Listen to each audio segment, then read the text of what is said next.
बिस्मिल्लाहिर्रहमानिर्रहीम। नाज़रीन, मैं तेरा होस्ट खालिद हुसैन। हत्थ दे विच चूड़ियां दी जगह हथकड़ी क्यों? कसूर दे विच बीवी ने कमरा अदालत दे विच फायरिंग कर दे शोर दे कतल दे कातल मुलजम नूं हलाक कर दिता। कसूर दी मकामी अदालत दे विच एक अफसोसनाक और चौंका देने वाला वाकया पेश आया। उथे अपने शोर के कतल के मुकदमे की पैरवाई करने वाली एक खतून ने मबीना तौर पर कमरा अदालत दे विच पेशी ते आए हुए उनके दौरान मरकजी जिहड़ा उनका मुलजम सी खामद दा उनके उत्ते फायरिंग कर दी, जिसके नतीजे दे विच मुलजम जिहड़ा है जख्मियां की ताब नाल आंदिया होया मौके ते ही जान बहक हो गया। उस तो बाद खतून का कहना सी कि वो जिहड़ी तवील अरसे तो अपने खामद दा कतल दे इंसाफ वास्ते उनके हसूल दे इंसाफ वास्ते अदालतां दे दरबदर ठोकरां उनके जिहड़े चक्कर कढ़ रही सी और मुकदमे की मुसलसल ताखीर होने की वजह शदीद ज़हनी और माली दबाव का भी वो कहती मैं शिकार हो चुकी सी। मैं सोचा जज ने तो कातल मुलजम का फैसला पता नहीं करना या नहीं करना होवे ना, मैं ही वक्त दे मजबूर होके मुलजम नूं सजा सुना देवां। मैनू अपने कीते हुए फाल दे उत्ते कोई परेशानी और पशेमानी नहीं हैगी, बल्कि मैं जिहड़ा है अज जिहड़ा है ज़हनी तौर पे सुरखरू हो गई हाँ। मेरे ज़हन दे उत्तों पहाड़ जिड्डा जिहड़ा बोझ है वो अज उतर गया। नाज़रीन, पुलिस ने कार्रवाई करदियां होया खातून नूं हिरासत विच लै लिया, बल्कि तस्वीर विच खातून नूं गिरफ्तारी तो बाद हथकड़ियां ला के उनके मासूम बच्चे दे नाल देखा जा सकता है। तस्वीर का बगौर मुशाहदा करिए ते हथ विच हथकड़ी जिहड़ी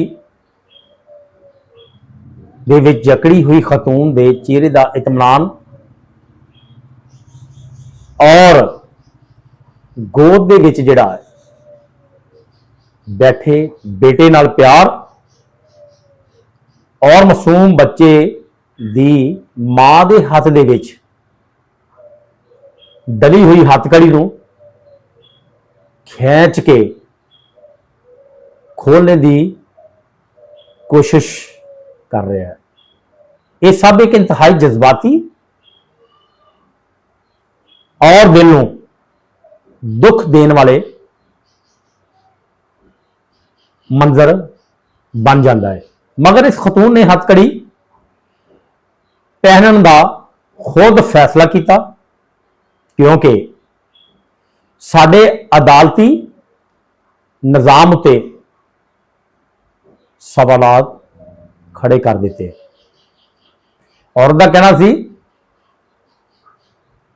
हमारे निजाम यानी कि साडे निजामे अदल नूं खातून ने एक जोरदार थप्पड़ जिहड़ा ना रसीद किया और मूंह ते मारिया। उनका यह कहना सी तारीख उत्ते तारीख, तारीख उत्ते तारीख दे के मेरे दिल दे अंदर जिहड़ा जख्म सी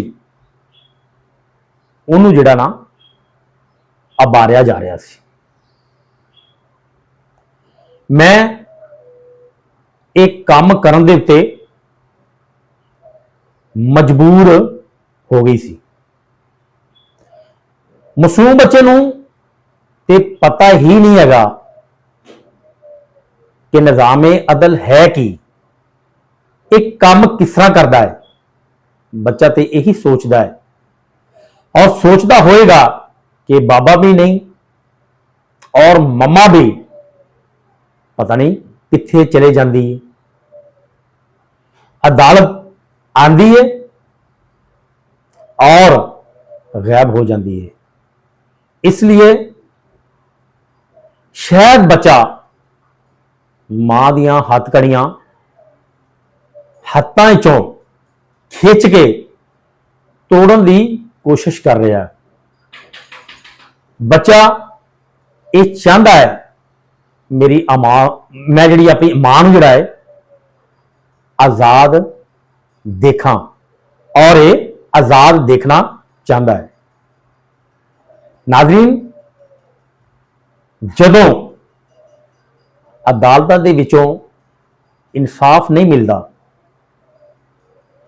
इंसान बेबस हो जाता है। ये औरत ने भी बेबस होके इहदे खामद नूं मुखालफिन ने जिहड़ा है ना कतल कर दिता सी।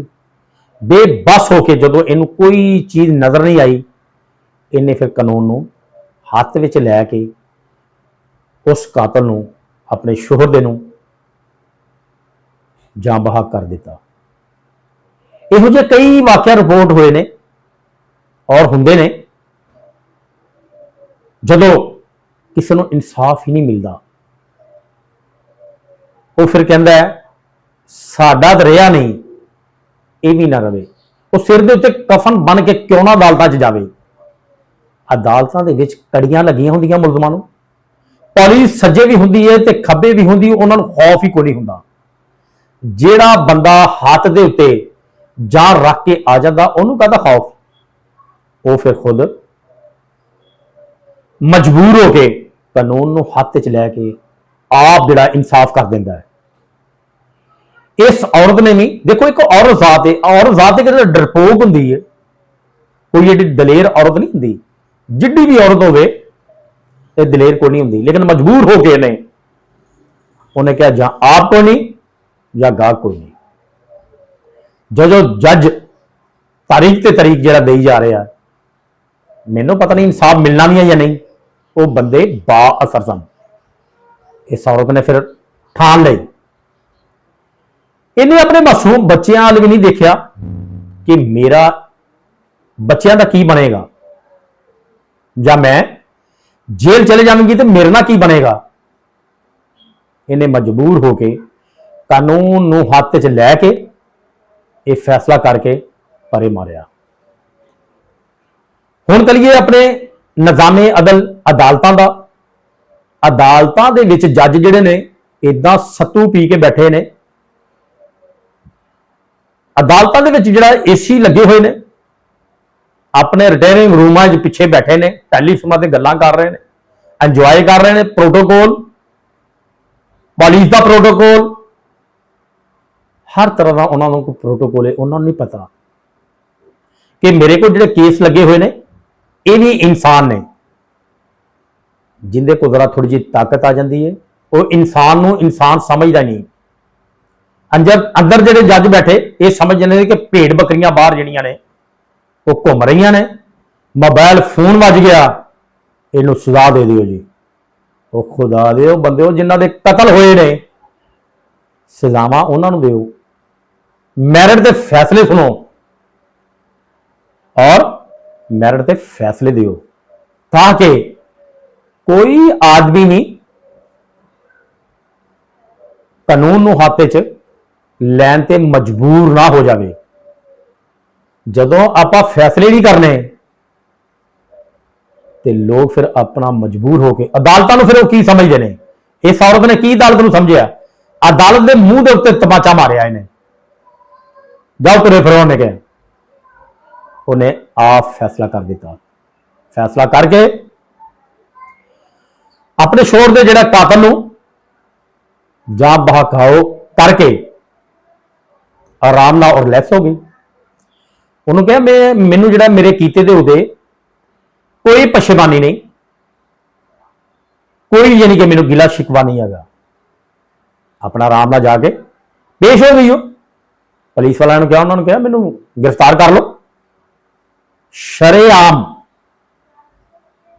ਅਦਾਲਤ ਭਰੀ ਦੇ ਵਿੱਚ ਉਹਨੇ ਆਪਣਾ ਫੈਸਲਾ ਸੁਣਾ ਦਿੱਤਾ। ਅਦਾਲਤਾਂ ਦੇ ਵਿੱਚ ਵੀ ਹੁਣ, ਇਸ ਪਾਕਿਸਤਾਨ ਦੀਆਂ ਅਦਾਲਤਾਂ ਦੇ ਵਿੱਚ ਵੀ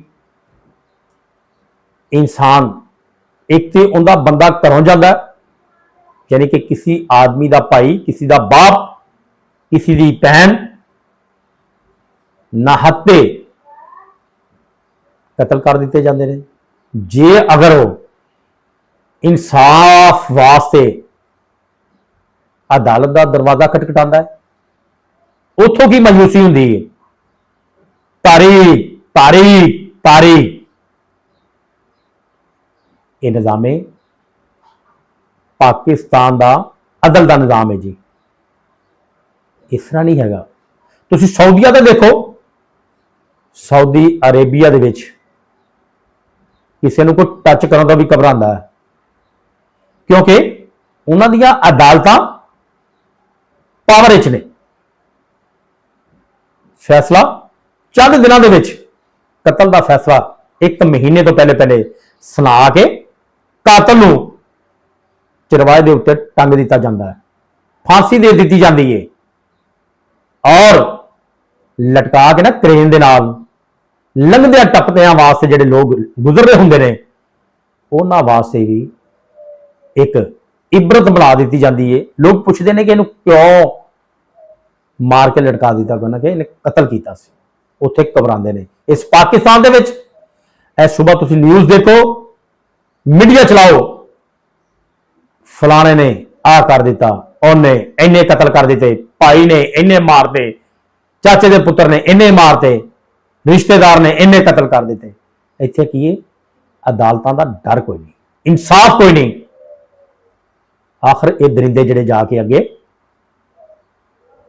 ਬਰੀ ਹੋ ਜਾਂਦੇ ਨੇ। ਬਰੀ ਹੋ ਕੇ ਜਿਹੜੇ ਜਿਨ੍ਹਾਂ ਦਾ ਬੰਦੇ ਮਰ ਜਾਂਦੇ ਜਾਂ ਬੰਦਾ ਮਰ ਜਾਂਦਾ, ਉਹਨਾਂ ਨੂੰ ਆ ਕੇ ਮੂੰਹ ਚੜਾਉਂਦੇ ਨੇ। ਕਿਉਂ? ਉਹ ਗਰੀਬ ਹੁੰਦੇ ਨੇ, ਉਹਨਾਂ ਕੋਲ ਇਨਸਾਫ ਲਈ ਇੰਨਾ ਪੈਸਾ ਨਹੀਂ ਹੁੰਦਾ। ਅੱਜ ਇਨਸਾਫ ਵਾਸਤੇ ਬਹੁਤ ਜ਼ਿਆਦਾ ਪੈਸਾ ਚਾਹੀਦਾ ਹੈ। ਤੇ ਇਹ ਜਿਹੜੀ ਇਹ ਔਰਤ, ਇਹਦੇ ਹੱਥ ਵਿੱਚ ਚੂੜੀਆਂ ਹੋਣੀਆਂ ਚਾਹੀਦੀਆਂ ਸੀ, ਲੇਕਿਨ ਉਹਦੀ ਜਗ੍ਹਾ ਅੱਜ ਤੁਹਾਨੂੰ ਨਾਜ਼ਰੀਨ ਦਿਖਾਵਾਂਗਾ ਮੈਂ, ਹੱਥ ਕੜੀ ਪਹਿਨ ਕੇ ਬੈਠੀ ਹੈ। ਤੇ ਉਹ ਫਖਰ ਮਹਿਸੂਸ ਕਰ ਰਹੀ ਹੈ ਕਿ ਮੈਂ ਆਪਣੇ ਖਾਮਦ ਦਾ ਬਦਲਾ ਚੁਕਾ ਕੇ ਅੱਜ ਮੈਂ ਸੁਰਖਰੂ ਹੋ ਗਈ ਹੈ। ਇਸ ਨਿਜ਼ਾਮੇ ਅਦਲ ਦੇ ਉੱਤੇ ਬਹੁਤ ਬੜਾ ਇੱਕ ਸਵਾਲੀਆ ਨਿਸ਼ਾਨ ਹੈ। ਆਏ ਦਿਨ ਕਦੀ ਸ਼ੇਖੂਪੁਰਾ, ਕਦੀ ਫੈਸਲਾਬਾਦ, ਕਦੀ ਵਿਹਾੜੀ, ਕਦੀ ਸਾहिवाल, ਮੁxtਲਫ ਸ਼ਹਿਰਾਂ ਦੇ ਵਿੱਚ ਇਹਨਾਂ ਦਿਨਾਂ ਦੇ ਵਿੱਚ ਹੀ ਉਹ ਵਾਕਿਆ ਰਿਪੋਰਟ ਹੋਏ ਨੇ। ਅਦਾਲਤਾਂ ਦੇ ਵਿੱਚ ਆਪਣੇ ਕਾਤਲਾਂ ਦਾ ਕੋਲੋਂ ਲੋਕਾਂ ਨੇ ਭਰੀ ਅਦਾਲਤਾਂ ਦੇ ਵਿੱਚ ਪੁਲਿਸ ਦੀ ਕਸਟਡੀ ਦੇ ਵਿੱਚ ਮੁਲਜ਼ਮਾਂ ਨੂੰ ਕਤਲ ਕਰਕੇ ਜਾਂ ਬਹਕ ਕਰਕੇ ਆਪ ਫੈਸਲੇ ਕੀਤੇ ਨੇ। ਉਹਨਾਂ ਨੇ ਕਿਹਾ ਇਹ ਅਦਾਲਤਾਂ ਨੇ ਤਾਂ ਪਤਾ ਨਹੀਂ ਕਦੋਂ ਸਾਨੂੰ ਇਨਸਾਫ ਦੇਣਾ, ਇਹਦਾ ਇਨਸਾਫ ਅਸੀਂ ਆਪ ਖੁਦ ਕਰਾਂਗੇ। ਲੋਕਾਂ ਨੂੰ ਕਾਨੂੰਨ ਹੱਥ 'ਚ ਲੈਣ ਦੀ ਨੌਬਤ ਕਦੋਂ ਆਉਂਦੀ, ਉਹ ਮਜਬੂਰ ਹੋ ਜਾਂਦਾ, ਚਾरों तरफ मजबूर होकर गिर जाता। ये औरत को भी पैसे को नहीं सी हैगे और मसलसल जरिए इस मुकदमे में ताखीर की जा रही थी। ताखीर करन दे ढोंगर चाए जाते हैं। मुखालफ वकील ਢੋਂਗਰ ਚਾਹੁੰਦੇ ਨੇ, ਤਰੀਕਾ ਤੇ ਤਰੀਕਾ ਕੋਈ ਦਰਖਾਸਤ ਦੇਤੀ ਅੱਜ ਮੈਂ ਕਿਸੇ ਹੋਰ ਦਲ ਦੇ ਚ, ਉੱਥੇ ਫਿਰ ਹੁੰਦੀ ਏ ਮਾਯੂਸੀ। ਮਾਯੂਸ ਜਦੋਂ ਇਨਸਾਨ ਹੋ ਜਾਂਦਾ, ਮਾਯੂਸੀ ਦੇ ਵਿੱਚ ਉਹ ਫਿਰ ਸਾਰਾ ਕੁਝ ਹੀ ਕਰ ਜਾਣ ਦੀ ਸਲਾਹੀਅਤ ਰੱਖਦਾ, ਉਹਨੂੰ ਕੋਈ ਡਰ ਨਹੀਂ ਹੁੰਦਾ। ਪੁਲਿਸ ਹੈ, ਫੌਜ ਹੈ ਜਾਂ ਜੱਜ ਹੈ, ਜੱਜ ਕਿਹੜਾ ਅਖਲਾਈ ਮਖਲੂਕ ਆ, ਉਹ ਵੀ ਤਾਂ ਇਨਸਾਨ ਆ ਨਾ। ਉੱਥੇ ਅਦਾਲਤਾਂ ਦੇ ਵਿੱਚ ਜਾ ਕੇ ਕਾਨੂੰਨ ਹੱਥ 'ਚ ਲੋਕ ਲੈਂਦੇ ਨੇ। ਅੱਲਾਹ ਪਾਕ ਪਹਿਲੇ ਨੰਬਰ ਤੇ ਸਾਨੂੰ ਇਹ ਸਾਰੀਆਂ ਮੁਸੀਬਤਾਂ ਤੋਂ महफूज रखे। मुहर्रम है, अल्लाह पाक इस मुहर्रम के सदके सारियां ते जिहड़ा है करम नवाजी फरमाए और इहो जिहियां नाकामियां मौतां और इहो जिहे कतल इन्हां तो अल्लाह पाक सानू महफूज रखे। अपना और अपने प्यारियां दा ख्याल रखो। पाकिस्तान जिंदाबाद।